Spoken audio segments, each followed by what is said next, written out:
দেখবে তোমাদের আগের ক্লাস আমি করেছিলাম কি বলতো, অ্যাসার্টিভ ন্যারেশন করা হয়েছিল, ইন্টিগ্রেটিভ করা হয়েছে, তারপরে ইম্পারেটিভ করা হয়েছে। আজকে এটা করাবো সেটা হচ্ছে কি অপারেটিভ।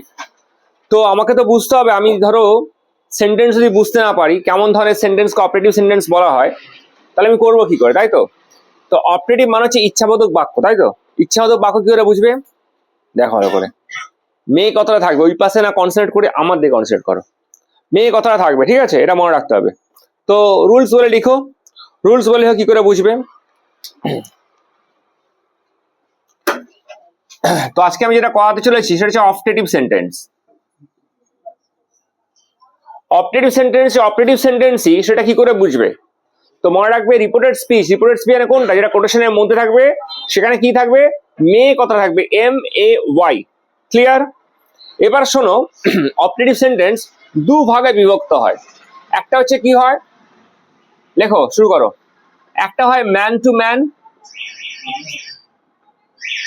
একটা হয় ম্যান টু ম্যান, আর একটা হয় ম্যান টু গড, আর একটা হয় ম্যান টু গড।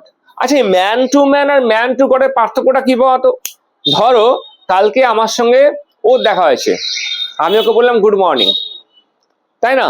তাহলে আই সেড টু রাজ, বললাম গুড মর্নিং, মানে আমি রাজকে, রাজু তো একটা মানুষ, তাহলে এই কথাটা মানুষের মধ্যে মানুষ হয়েছে।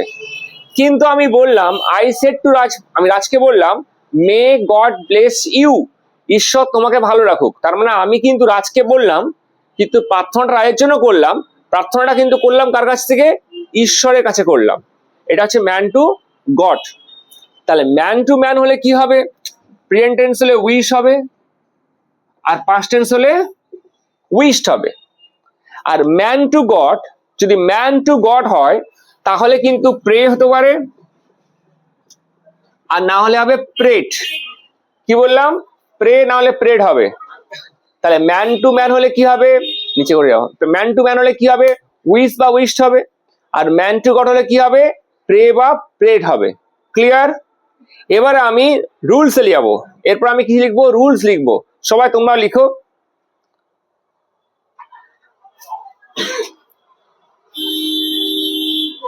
রুলসের 1 নম্বর লিখে বলছি, রুলসের 1 নম্বর লিখে বলছি, লিখো শেডের পরিবর্তে, শেডের পরিবর্তে উইশড অথবা প্রেড হয়। কি বললাম? শেডের পরিবর্তে উইশড অথবা প্রেড হয়। তাহলে বুঝতে পেরেছো? শেডের পরিবর্তে উইশড অথবা প্রেড হয়। এবার কোথায় উইশড হবে, কোথায় প্রেড হবে আমি তো বলে দিচ্ছি, বুঝতে কোনো অসুবিধা নেই তো?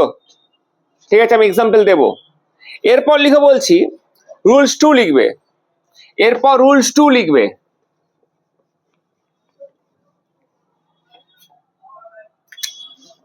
এরপর রুলস 2 লিখবে। রুলস 2 এ লিখে বলছি, লিখো আরভি ও আরএস এর মাঝে দ্যাট করতে হবে। লিখো আরভি ও আরএস এর মাঝে কি করবে?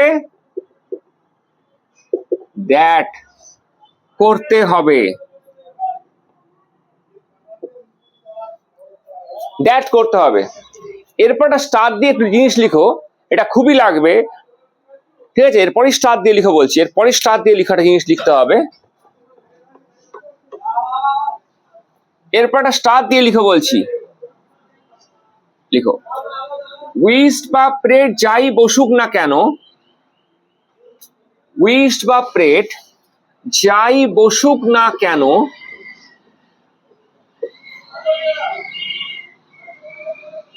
তারপরেই দ্যাট করতে হবে, তারপরেই দ্যাট বসে যাবে।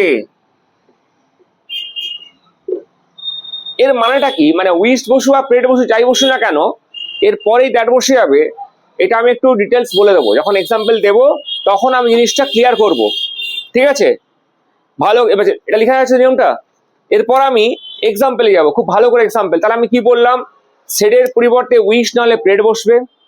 আর কি বললাম? রিপোর্টিং ভার্ব আর রিপোর্টেড স্পিচের মাঝখানে কি যোগ করতে হবে? দ্যাট যোগ করতে হবে। আর নিচে একটা স্টার দিয়ে দিলাম কি, উইশড বা প্রেড যাই বসুক না কেন তারপরেই দ্যাট বসবে। ঠিক আছে, একটু ক্লিয়ার করছি ভালো করে, এক্সাম্পলটা দেখো, লিখতে শুরু করো প্লাস দেখো।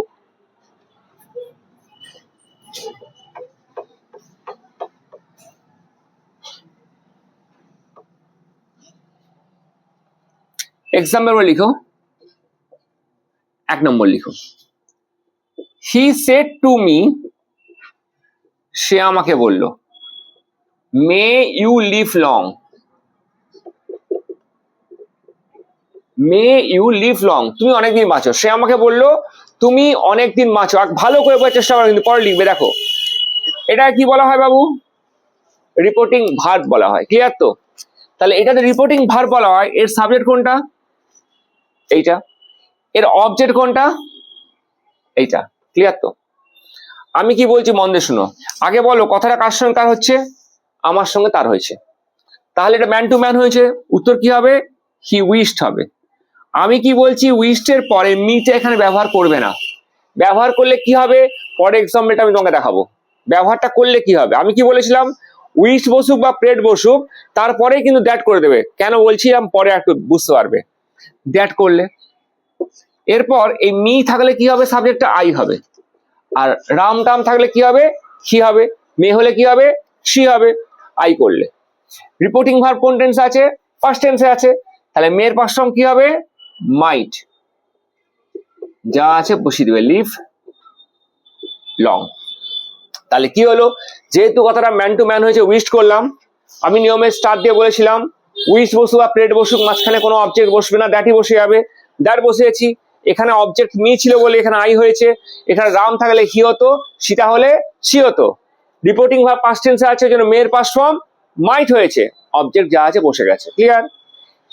এবার আরেকটা এক্সাম্পল দিলে আর একটু পরিষ্কার, ওটা লিখে নিচ্ছে তো ভাই। আরেকটা এক্সাম্পল দিলে চিন্তা নেই, গ্রুপে দিয়ে দেবো, না হলে বোঝার চেষ্টা করো, বুঝে নাও ভালো করে। 2 নম্বর এক্সাম্পলটা ভালো করে বোঝার চেষ্টা করবে। 2 নম্বর এক্সাম্পলটা ভালো করে বোঝার চেষ্টা করবে। একই টাইপের এক্সাম্পল দিচ্ছি, দেখো ভালো করে।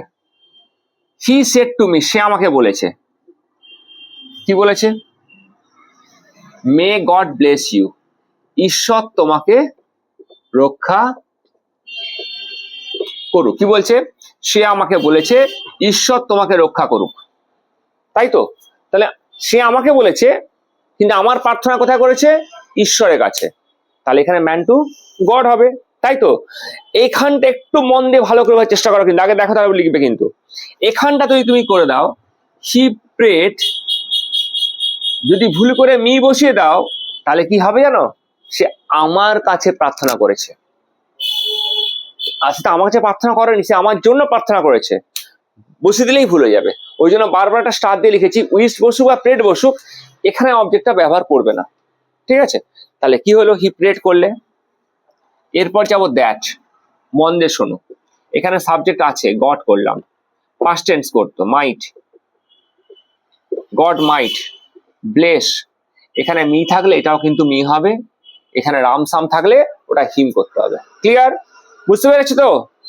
লিখো, এক্সাম্পলটা তুলো। তাহলে কি বললাম, এটা উইশ প্রেড করতে হবে। দ্যাট, এখানে সাবজেক্ট ছিল গড করলাম। রিপোর্টিং ভার্ব পাস্ট টেন্স ছিল বলে মাইট করলাম। ব্লেসটা ব্লেস বসে গেল, এই মিটা গিয়ে এর সঙ্গে মানে ইউটা মি হয়ে গেল। এখানে রাম সাম যদু মৌ তাহলে হিম হতো। আর যদি সীতা গীতা থাকতো তাহলে কি হতো, ওর নাম বসতো। ক্লিয়ার? ব্যাস, তাহলে এটা কমন রুলসে গেল। এটা গেল কমন রুলসে গেল। এরপর কিছু এক্সট্রা রুলস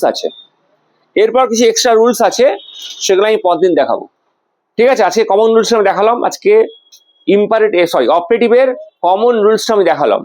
এরপর কিছু এক্সট্রা রুলস আছে যেটা আমি পরের দিন বা পরের ডেটে আলোচনা করব। ঠিক আছে? অনেকে ভিডিও দেখছে না, দেখো ভিডিও তো বড় হবে। গ্রামার কি আর ছোটখাটো কোনো প্রসেস রয়েছে, ঝাট করে দিলাম। তাও আমি শর্ট প্রসেসেই করি। কিন্তু আমি কিন্তু অনেক যারা রয়েছে, স্যার রয়েছেন, আমি কাউকে ছোট করছি না, তারা অনেকটাই বড় করে দেখায়, আমি অনেক ছোট করে দেখাচ্ছি। ভিডিও তো দেখতে হবে, না দেখলে কি করে শিখবে, তাই না? সব কি আর 1 মিনিটের শর্ট হবে? শর্টস ভিডিও গ্রামার শেখা যায় না, কিন্তু শর্টস ভিডিও ওই ডায়লগ কিছু বলা যেতে পারে। ঠিক আছে? ভালো লাগলে সাবস্ক্রাইব করবেন, যা দেখছেন লাইক করবেন। ঠিক আছে? আজকে তাহলে অপারেটিভ এই পর্যন্ত রইলো।